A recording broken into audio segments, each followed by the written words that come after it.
It's my pleasure this morning to introduce our keynote, David Senge, biometronics researcher for the MIT Media Lab and a Lemonson MIT Curate graduate winner.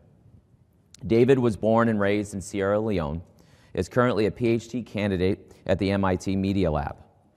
His research in biometronics group focuses on the design of comfortable prosthetic sockets and wearable interfaces. He is designing the next generation of wearable and mechanical interfaces that improve comfort and mobility for amputees. This work is the intersection of medical, imaging, material science, human anatomy, computer-aided design, and manufacturing. He is among Forbes 30 Under 30 in technology, a 2014 TED Fellow, part of the Wired Smart List of 2013, and a winner of the Lemonson MIT National Collegiate Student Prize. And on top of all of that, he's been invited to give talks at institutions like that place in New York called the United Nations, corporate, academic organizations, topics related to education, youth innovation, and prosthetics design, and much, much more. He's also, in his spare time, president and co-founder of a company, NGO Global Minimum, Inc. The main project of this company, Innovative Challenges, the first ever competition created to foster a culture of innovation among high school students in Sierra Leone, Kenya, and South Africa. His company was one of the 3 winners out of 1,000 nominees for the Rockefeller Foundation Next Century Innovators Award in 2013. So David has taken some time out of his very busy schedule to come and talk to you about technology and finding innovation in higher ed. Please welcome David to the stage.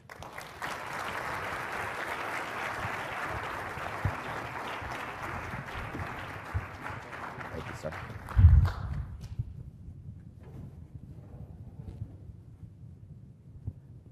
Thank you very much for that kind and generous introduction. And I'd like to thank you for being here. And this is not a prescription for how higher ed should be innovative or how higher ed should be training its graduates. This is more a set of stories about what I am doing with my research and stories about the work that we do with young people in Sierra Leone, and thinking about how do you create a generation of young innovators, a generation of people who understand the problems that they face and can rally around each other to create those solutions that are very pertinent for their communities. And I come from Sierra Leone. I grew up in Sierra Leone. This is just outside my neighborhood, taken by a colleague of mine. And this was a period where then in, say, between 91 to 2002, there was war. And everybody who was there experienced it. And one of the strategies that people used for amputations or for instilling fear in people was through amputations. So I left Sierra Leone, moved to Harvard to do my undergrad, and hopped on the red line to go to the Media Lab where I'm doing my PhD. And one thing that's very, very, very clear is that when you go back to Sierra Leone, you see images of people who do not have prostheses. In this case, they're choosing to not wear their prostheses because of the sports they're playing. But when I was trying to decide between what I wanted to do with my life, after undergrad, I went to speak to my Harvard mentor, Paul Bottino. And actually, some 4 years earlier, when I was starting as an undergrad, I contacted him and said, look, I Googled Harvard Technology Entrepreneurship, and Paul's name came up, and I called Paul, and we spoke for about half an hour. We'd never spoken before that. And then he sent me a long email afterwards saying, you know, when you go back to Sierra Leone before you come, you should go and talk to patients and try to understand what goes on with prosthesis, because then I wanted to build a prosthetic bank. And I went back to Sierra Leone and engaged with patients. And the understanding amongst people who had not spoken to those patients was that all they wanted to do was beg. In fact, they had been given free prostheses by international organizations, and why weren't they using those prostheses? It became clear that no, people did not just want to beg, but actually the prostheses were very uncomfortable. And then I came to MIT, I was introduced to my professor, Professor Hugh Herr. He's a double amputee. He's a gentleman who was climbing that wall in the first picture. And he wears one of these powered ankles. It's a bionic ankle, and it gives you power as you walk and to help reduce your metabolic cost, because as an amputee, actually, you use a lot more energy to walk from point A to point B than if you had your biological limb. And this bionic ankle is one of the first robotic ankles that's changing that. So even though he's a MIT professor, world-trained, smart, wears one of the most advanced prosthetic ankles in the world, he still experienced pain. He still experienced the same pain that my colleagues or people who I had spoken to 4 years earlier in Sierra Leone were experiencing. He still will wake up on days where his prosthetic socket, which is this part, which is where he would insert his residual limb, he still experienced discomfort because his residual limb will have blisters, because he will wake up and his limb changes. We all change volume all day. You walk from point A to point B, you sweat or drink enough water, you change volume. The residual limb changes volume. And because of the way the prosthetic socket is made, it leaves you blisters, it leaves you with pressure sores, and it's worse for people who are not in parts where they have access to prosthetists, people who make these prosthetic sockets. So I learned that it was a universal challenge. It didn't matter whether you were in Boston or whether you were in Sierra Leone or whether you were in Cambodia, everybody experienced the same pain.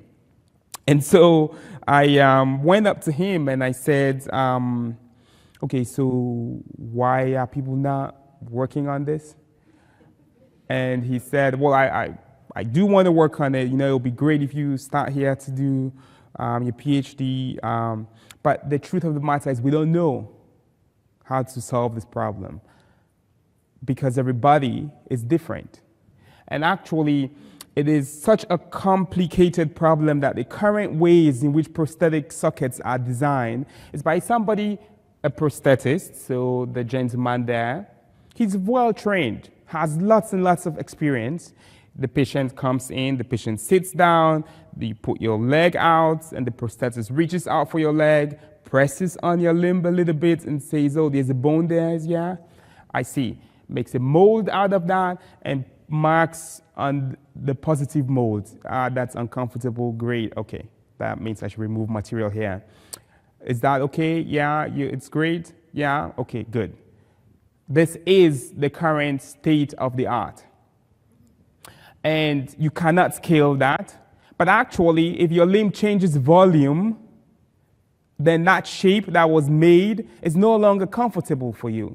And so the idea of going to the prosthetist, getting a positive mold, and then modifying that positive mold, and eventually making a carbon fiber prosthetic socket, which is really, really hard and painful. Imagine maybe if you take your wrist and squeeze it against the hard part of your chair, and let me know how that pain feels like. Right? That's what people who are wearing prostheses that are uncomfortable will experience. So there are lots of complex things here. One, it requires that you create some general solution that was custom to every patient, which is hard because it's a general solution that's custom, right? It doesn't work. And you want to be able to make it repeatable. You want to be able to make it such that you can do it wherever you are, and it can be done in a fast period of time. Because right now you go to a prosthetist, they take your mold, and you come back the next day, and maybe they say, it changes a little bit. They create a negative mold. You get the picture. It takes a long time. And so I told my PI, my Professor Hugh, principal investigator, I said, I don't know how to do this. He didn't know how to do it. But we decided that we wanted to try. We were both passionate enough to want to do this. He, for personal reasons, and because he was leading the biomechatronics group. Because I come from Sierra Leone and I want to do stuff that was relevant. And this seemed like a perfect mix and blend of solving the problem that had local relevance, but also a global implication. So, what you see here is what 4 years of work has given to us. This is a multi-material 3D printed prosthetic socket where each color there is a different material, and that is based on models that we create and imaging and data, and it's in a completely repeatable way, and it's based on complete logic. I will step through how we actually do this, right? The reason why it was hard to do, why it still is hard to do, is because you need expertise in multiple different fields. We're not going to be creating solutions that are going to change the world by just working in our own fields. This is a case where we have to have crossed borders, right? Between being a biomechanics engineer now involves being able to understand medical imaging. What I do is we go to the MRI machine, get a undeformed shape of the patient's limb in an MRI. Some of my colleagues have created robotic tools like those that can measure the impedance, the stiffness of the limb. And you can use that data, you can use those data and compare shape that you get from the medical imaging technology and the robotic tools to build models. And this is a case, this Kevin is a colleague of mine who has built a bunch of open source tools, and this is a session at his house where there's a prosthetist who we are working with on my computer, who's looking at the models Kevin and I are working on. Very different backgrounds, but the conversations that happened there were very essential in the prosthesis that we were trying to create. So I take an MRI. That's the MRI of a patient. This is the same patient whose socket that you'd seen there, and you know where the anatomy is. I don't have to feel for the anatomy per se. I know where his bones are, I know where the soft tissue is, and I know where the liner is. And that is segmented using tools that I mentioned that Kevin builds, which is the Gibbon toolbox. Now, the reason why this is important is before my collaboration with Kevin and using his open source toolbox, I would have had to walk through multiple different software where registration was a problem, where you wanted to know that the points that you got from an MRI into an STL before you converted it into some mesh were still the same, because the minute you lose control of that point, it doesn't make sense anymore. And so with this, in this current version of this research, I'm using this toolbox so you can, from that MRI, you can create segmentations of all the different soft tissue, which is that part, and hard tissue, and his patella and the patella tendon. And then you can create voxel-based segmentations from that and then go to surfaces. In each of these cases, you know what each point is. And from this, we can create the cut lines just like a prosthetist will do. Again, in this model, it's all quantitative, right? We're trying to do what the prosthetist does, just in a repeatable way. And then from that, we're able to build models that we can then start to analyze, right? So this is the leg, this is the kneecap, this is the tibia bone, your shin, and this is spinning, and this is the back, and this is just a demonstration of where the bone is, how far away the bone is from the surface that you're using. We use this data, build meshing, and here we are tracking every point from the limb to the socket, offset the socket, and then choose the mechanical properties of the socket based on what will minimize the patient's internal soft tissue strains and stresses. This is not stuff that we could have done before without these advances in software, without being able to work with a soft tissue expert that Kevin is, without being able to work with a prosthetist, without being able to work with the design that we do. And this is this is the only data that I'm going to show you. So this is a model of a single material socket, right? So there's a socket around here. And this here is horrible. Red means that there's high strains. This is like 30% strain on your soft tissue inside, and that's probably going to lead to deep tissue injury. In this case, if you do this for too long and there's large strains there, you'll probably get injured. And this here is some of the designs that we have. This is a multi-material design, and you can see this is the same scale. You can go from what the prosthetist will do with a single material design to relieving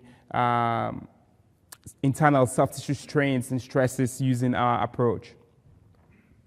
And this is not just all in models. We've been able to create actual prosthetic sockets that we've tested. My Professor Hugh, in his TED Talk, actually was wearing one of the sockets that I designed for him. This is a veteran who is testing some of the prosthetic sockets that we've also designed, and we've worked with multiple veterans actually over the last 2 years, in addition to some of the patients that we have. So this idea of being able to go from a concept that seemed impossible, that we didn't know how to solve, that was not my background. My background was originally working on TB vaccines, to understanding medical imaging and collaborating with folks who were far away, like Kevin, and prosthetists, to try to do something that crossed 3 or multiple different fields, was the only way in which we can go from that initial page of a prosthetist, one prosthetist,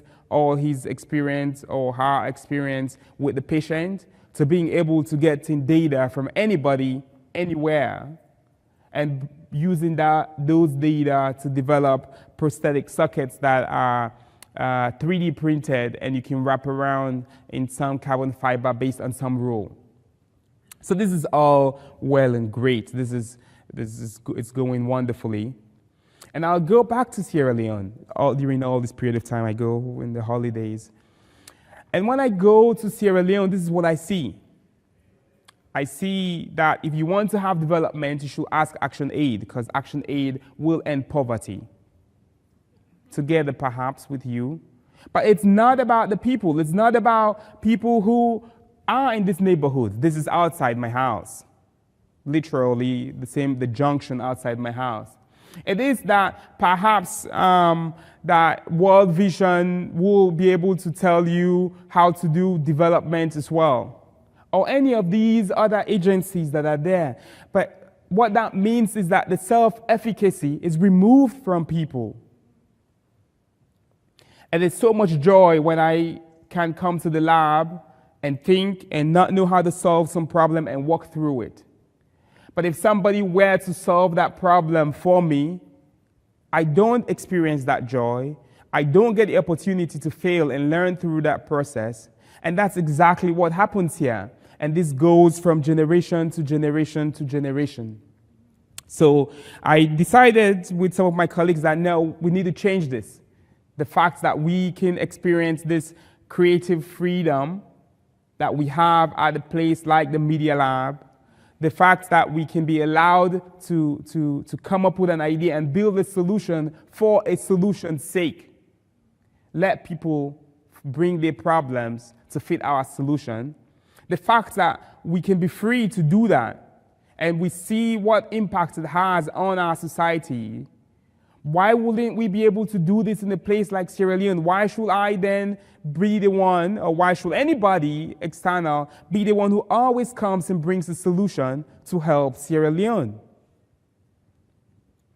So a couple of my friends, and with support from a lot of folks at MIT, Joey, and some foundations, we decided that we'll do Innovate Challenges. And the Innovate Challenges is a National High School Innovation Challenge that was going to focus on local innovators, have them understand they already understand the local context of their problems, but have them develop the solutions that will help solve this problem.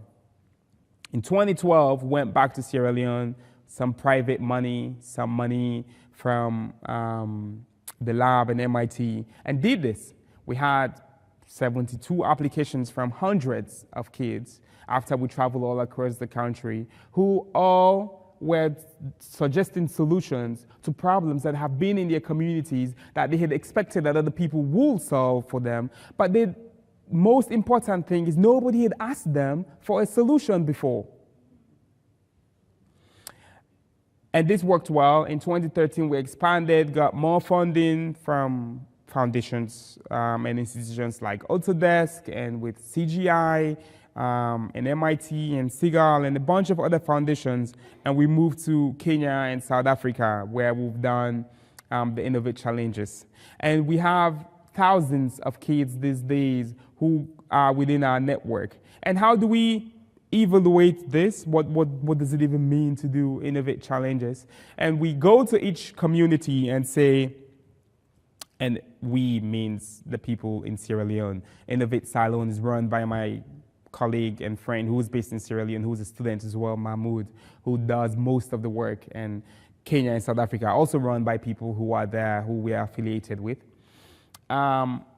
You form a team, 3 to 5 students, identify a problem, tell us how you want to solve it, and in return, we'll give everybody feedback based on the impact that they're hoping to achieve, based on whether the idea is scalable, based on how innovative it is, based on what things they are doing that's new. But more importantly, it's really to have these young high school students between ages 11 to 20, 21 in all of these communities to take a first stab at doing something. And when we do this, the stories that we come up with and the local solutions are based on all those skill sets that you need to have what they call 21st century innovation skills, right? And one of those really important things and fundamental things is just empathy and being able to understand the problem. So take Adama, for example, one of my favorite students. She actually just sent me a bunch of messages on Facebook yesterday. But in 2013, what she wanted to do, there was a cholera outbreak. 2 members of her family passed away. And she thought she could do something beyond just sit there and wait for some ministry or somebody to come to address the problem in her village. Because she was so far removed from the main towns, they probably will not come anyway. And so she formed the team, went through her whole village and neighboring villages, and talked about water and sanitation, and galvanized other young people and students in their community to build protection around the water wells. And they fenced up and put concrete on all the wells so that stuff does not fall into the wells. And they built fences around the perimeter of the wells as well, in addition to the sensitization work that they're doing. But what's striking is some of you might have been reading the news and recently, and you know that there's the Ebola outbreak in Sierra Leone, and a lot of the conversations about what the government has not done or can do in the future, or what the lapses were, or why it's a biohazard threat to America, and all of that is great. But what is important and what I feel and find hope in is that Adama, who on her own sends me a message to say, she calls him Mr. David. Mr. David, look, I really want to do something about this Ebola thing. So I'm going to put together a team in my village to go and talk about the hazards of eating bushmeat, perhaps, to go and talk about the fact that this disease is indeed true, even though people say it might not be true and this is some external thing that is all made up. I didn't have to tell Adama to do that. But this is what you get when you invest in young people, when you give them an opportunity to have already done this before. She understands what she's doing because she's done it before. We all don't just wake up one day and say, oh, I'm going to be an inventor now. Maybe for some. But for many of us, we would have been doing stuff and breaking things in our homes since we were kids. And that's what's important. This is a story of Kelvin, some of you might have also seen. And Kelvin's story is one about perseverance and one that involves him. He was one of the winners from 2012. And it is one of those things where Kelvin and his team decided that radio wasn't available in his community, and he wanted to create a platform so that other young people can communicate, so that other young people can be involved with the work that was going on and give an avenue for youth who have new music to talk about it. And he built a radio station from scrap materials and called himself the DJ and DJ Focus, and used it as an avenue to enable and support the young people in his community. So we did this, and it went well, and we're happy with what was going on. And we learned that actually in my second year going back, I spoke with SparkFun, and they had a bunch of electronic gadgets that I had collected from them, and we went and set up this SparkFun lab at one of the schools, Kelvin's school, Prince of Wales. And we learned that actually, the next year, all the major applications from Sierra Leone were actually from Prince of Wales. Like the top 3 objective ones were from Prince of Wales. And the reason for this was they had a space to learn and play and tinker and experience stuff. They had the freedom, the same freedoms that we were talking about, to just explore and be. And we decided through our partnership, and supported again by Autodesk and through the Clinton Global Initiative and a bunch of other partners, committed to building 4 innovation labs. And the one at Prince of Wales is one of our labs. But when this happens, we create leaders, right? This is Tom, who's in Kenya. Tom is the youngest ever Echoing Green winner. He's 18. He just won $80K and now has a company that employs 5 people, and I see every day he's hiring people. And what he does with his company is they make charcoal, they make coal from green compost materials. Tom cares about the environment, he cares about indoor smoke, he cares about all of those things, but he does not sit and talk about it. He builds a solution. But more importantly, he is a leader in his community who now not only employs people, but has grown to be a symbol of what it means to build solutions, of what it means to build businesses. And this was through the work that we've done with Tom. As a finalist, by supporting him and bringing him to the helping him through the Echoing Green application, and having him as one of the representatives at the Rockefeller Award ceremony. He's grown into, he's an independent company owner now, with lots more resources than Innovate Kenya actually. And when this happens, you build the generation that can think about social change. Now, DIY is great, but when you do it for the why alone, it misses the point. I think what we are trying to promote here, what we are trying to do, is to see how creativity, how the freedoms we have, how the opportunities we have can be used for society's benefit. I'll end with 1 or 2 quick stories. This is a team from Kenya as well. Their problem that they wanted to solve was that when people pass away, breadwinners in the families, it takes and costs a lot of money to buy coffins.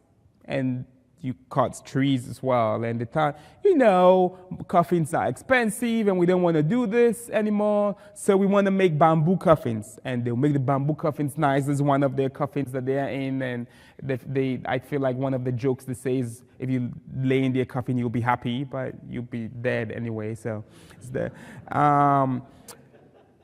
they make these nice bamboo coffins. But what's most important for me is not the coffin, but they decided that what they can do will be to go to communities and ask breadwinners to sign a petition to say, when I die, I want to be buried in a bamboo coffin. So you remove the burden from your family. Now, these examples are examples from Sierra Leone, Kenya, and South Africa. But these are examples that could be applied in Brooklyn.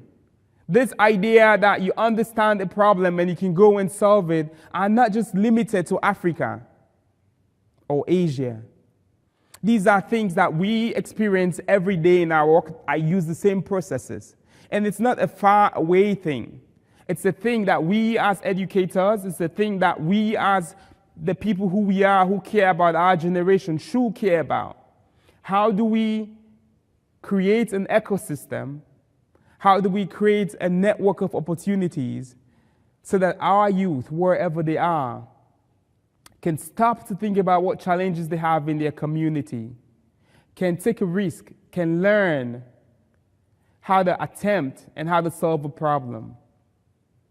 And it's the only way in which we can guarantee a sustainable future. Thank you very much.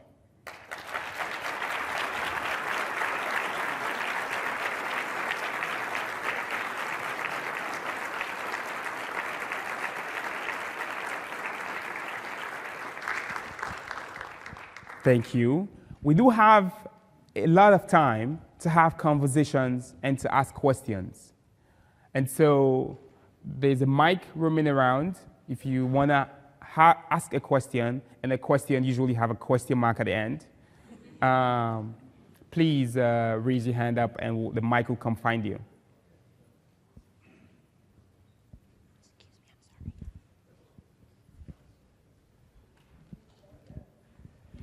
Well, thank you very much for a very inspiring talk. But my question is related to this DEI maybe that you're proposing, that do it for everybody else, not just for you.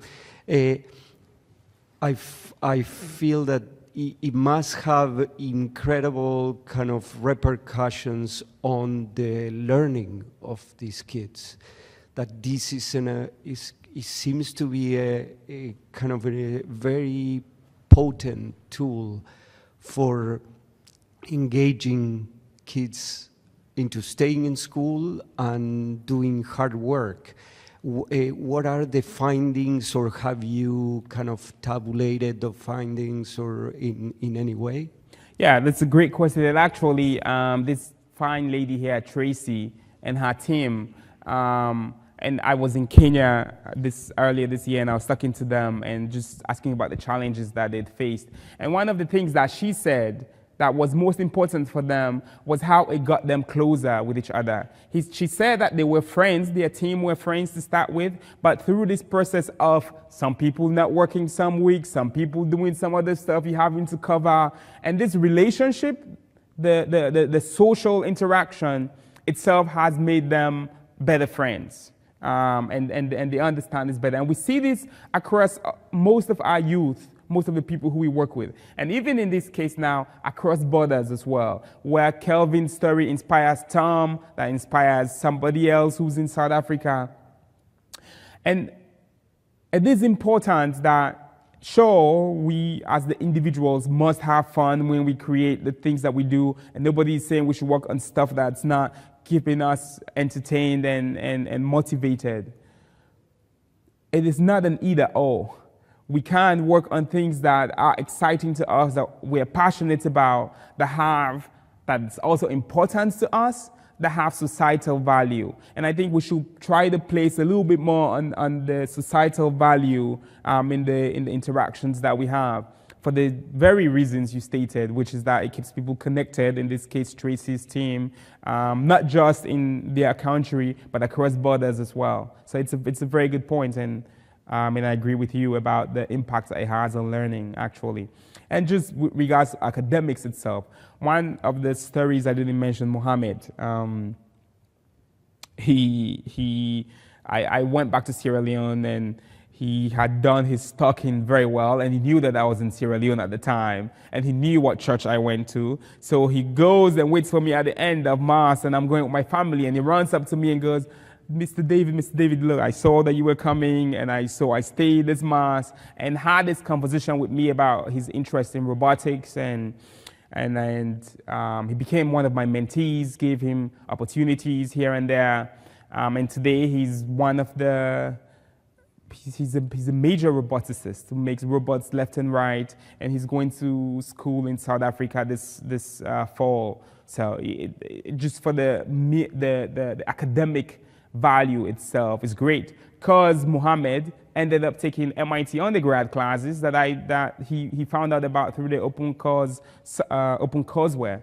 And when I talked to him, he goes, I was taking 2007. I was like, I don't even know the names of the courses. But he talks to me as if I'm supposed to know, right? So he's that. With his curiosity, he learns what he needs to learn. Active learning to a different level, much higher. You answered the question I was going to ask, which had to do with expanding to other groups and how it's kind of duplicating and replicating by itself.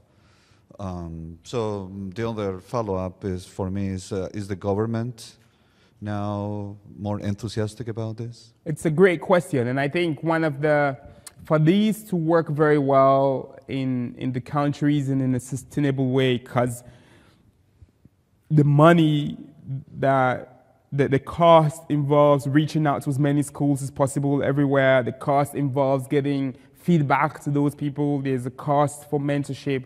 You can do that through platforms, and I know many of you are from tech and education backgrounds, so if you have solutions and ideas, do let me know.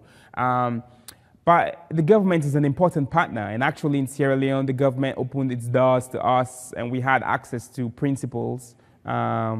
We are able to go to the schools and engage there. The school where we have the innovation lab is a public school, Prince of Wales, and we have not really had a problem.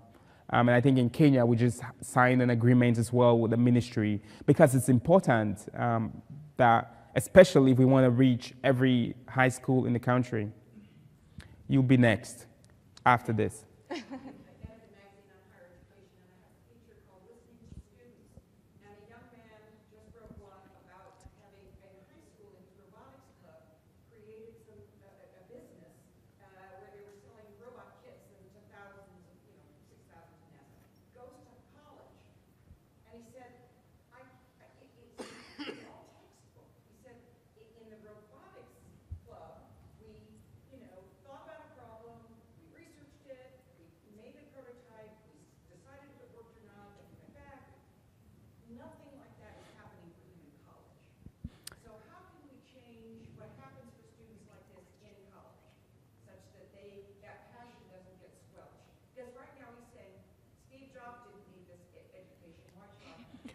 Right, so the question is, how do we ignite the passion in college such that kids are learning how to build, how to ask questions and build prototypes rather than just read textbooks?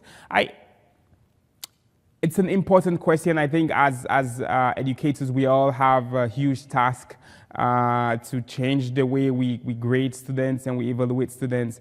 And from experience, so the Media Lab, for example, you don't need I don't think you even need a degree to apply. You certainly don't need any exam. You can just arrive, right? If you need a portfolio and to show that you can do what you want to do, and so there are some places where the way in which we grade and expect students to perform are different. Now, it is also important that kids know how to do the basics. It is also important that I'm very grateful for my liberal arts education. I wouldn't trade it for anything else, because I can think critically, and I can read an argument and follow it, and I can write my ideas as well. So those are essential. And I think the problem we face in these conversations is we place them as either or again. And they should not be either or. It's not that if you read a textbook about the laws of physics, it means you're not going to be able to build a projectile that explains that law. I think we're just failing in making sure that we're adding the hands-on component to that. And I don't know whether that's a national policy, a curriculum change, because everybody creates their own curricula. I think it's just us as educators, us as parents, us as mentors to young people must understand that those are not conflicting. And whilst we can push kids to understand the technical background of something, because they do need to research it anyway when they want to build something, we must also stress that they are taking risks, that they are building, and not just sitting down and reading textbooks. I have not taken a class at MIT for the last 2 years. I'm probably not a very good student in that sense, but I do make and do a lot of things. Great. My name is Carla from Boston University. I'm actually originally from Mexico, so I empathize a lot with what you have shared, and I think it's wonderful, the work that you are doing. My question is, how do you have overcome the challenges? Because at the end, you're showing us the stories that are great, but I'm sure that there's a lot of learning in the challenges with the UN, with all these international organizations who are already doing stuff in there, and the government, and how do you overcome that? And the second question, and I take advantage of the mic right now, what would be You your... pay for the second question. The first one is free, the second one is... Okay, it's fine. I will pay for that.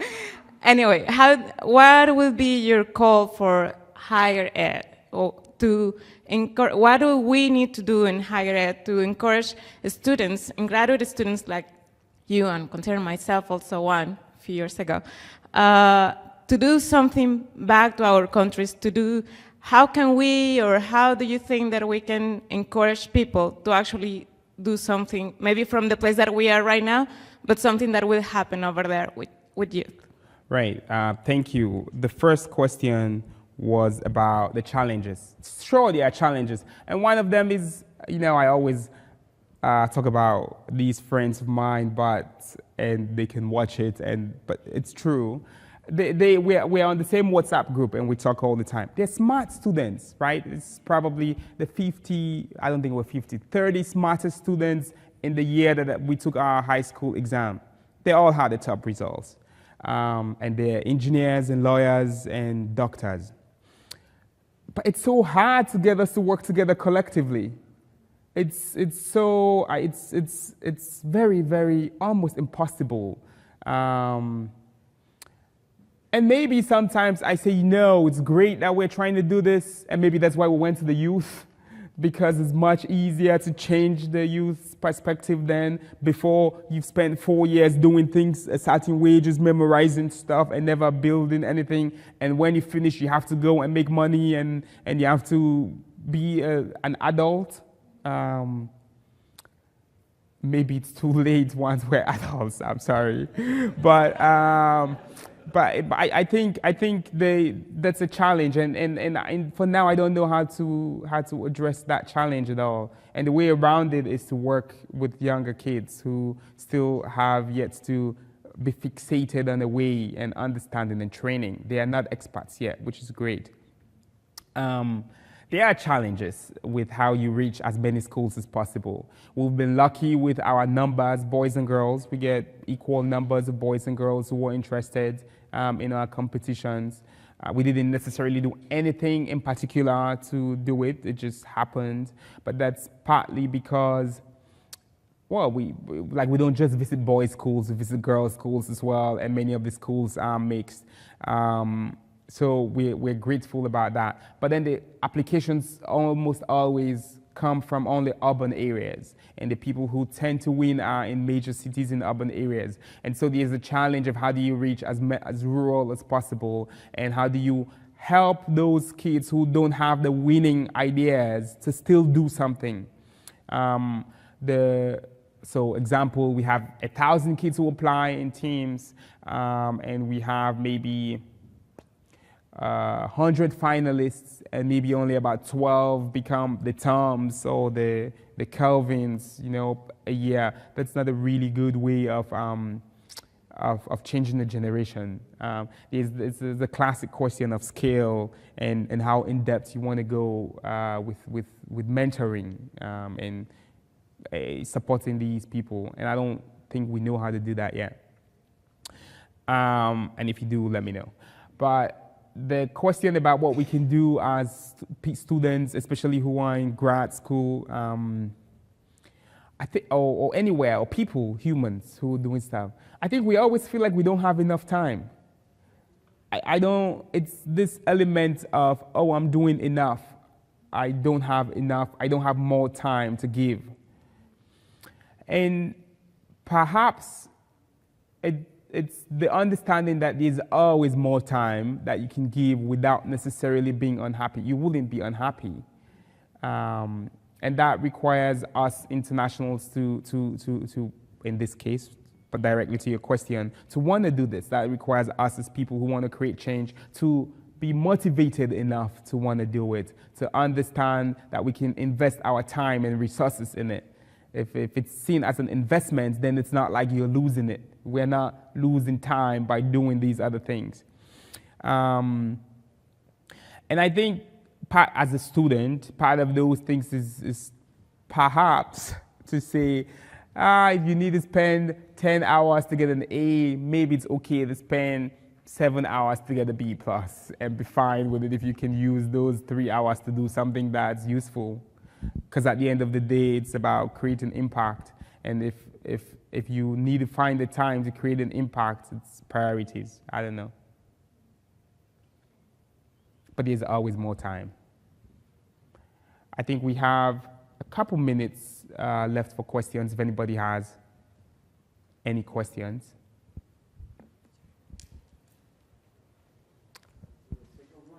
That's good. I wanted to go back now to you, to your own story, and it's about when I read your resume and started looking at the sites where you work and the different projects you have done. It's kind of dizzying the amount of achievements. It's amazing that someone so young have done, like you have work on a vaccine, like aerosol vaccine to treat malaria, TB, and you do music, you're a rapper, you do so many things. Can you tell me, can you synthesize, or if it's possible, maybe it's not, what's the story that you think you tell to yourself, I'm got to what I am now because of this? I don't know, my mom kept me kind of studying like really hard all the time, or my I don't know, some story or some anecdote, some person that you met that became a great mentor. What's the kind of the core of your success? Thank you for the nice comments again. I think, to be honest, I am a silly person who does not mind making a fool of myself. Almost everything I write or publish, I share the very first rough draft version to my best friends. It was stupid enough for me to send my first rap songs to my friends who ended up liking it. But I am not concerned about being silly, right? So that's one, is I think one of the things that make me want to try a bunch of those things is, it's okay, I designed this shirt, right? I design my own clothes. It's almost ridiculous to want to say, I can design my own clothes the very first time you think about it. So you have to not take yourself too seriously, which I don't. But I grew up in a home where I was given a lot of freedom. I was given the freedom to break the rules. And the only excuse, which I learned very early, was if I say I was doing homework with my friend, then I could break whatever rule I want. So I can come home late, even though I was playing games, and say, I was studying, I was hanging out with my friends, we're doing some work. I will go out and do stuff, and I knew what excuses to give. But I was given the freedom to explore. I wasn't on a leash. But for me personally, I think I'm driven by an understanding that I'm lucky and I'm blessed, and that should be used to make me happy and to make other people happy through the stuff that I do. I think not every day does somebody get lucky to be born to a father who works at UNICEF and a mother who is in education and get a scholarship to Norway, to Harvard, and then do MIT. It doesn't happen every day. And I enjoy that process. And because it doesn't happen every day, I understand the responsibilities that come with those. And it's not the pressure. It's more that I enjoy this is cool, I want to do stuff that impacts other people. The impact and the people are what drives me to do the stuff that I do. And because I don't take myself seriously, it's easy to try stuff out because I'm not afraid to fail or lose.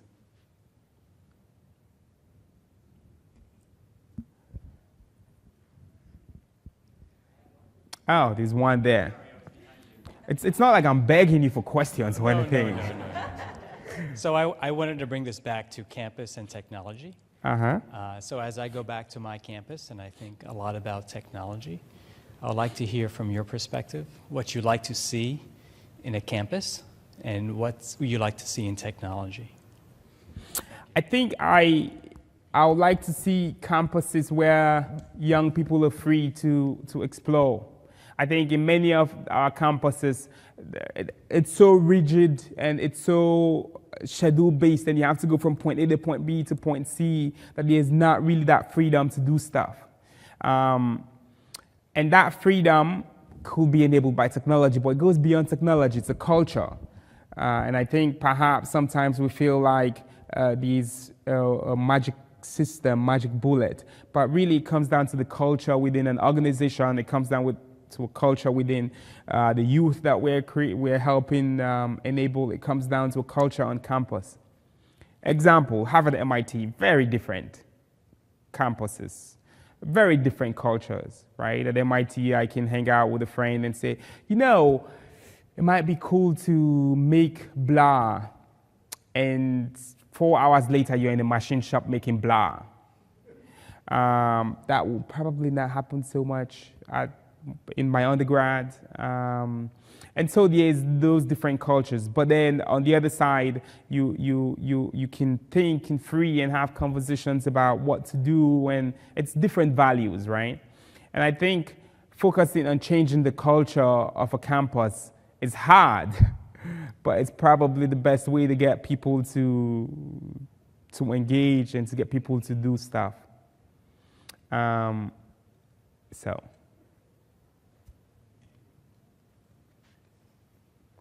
right. Seems like everybody's satisfied. Thank you.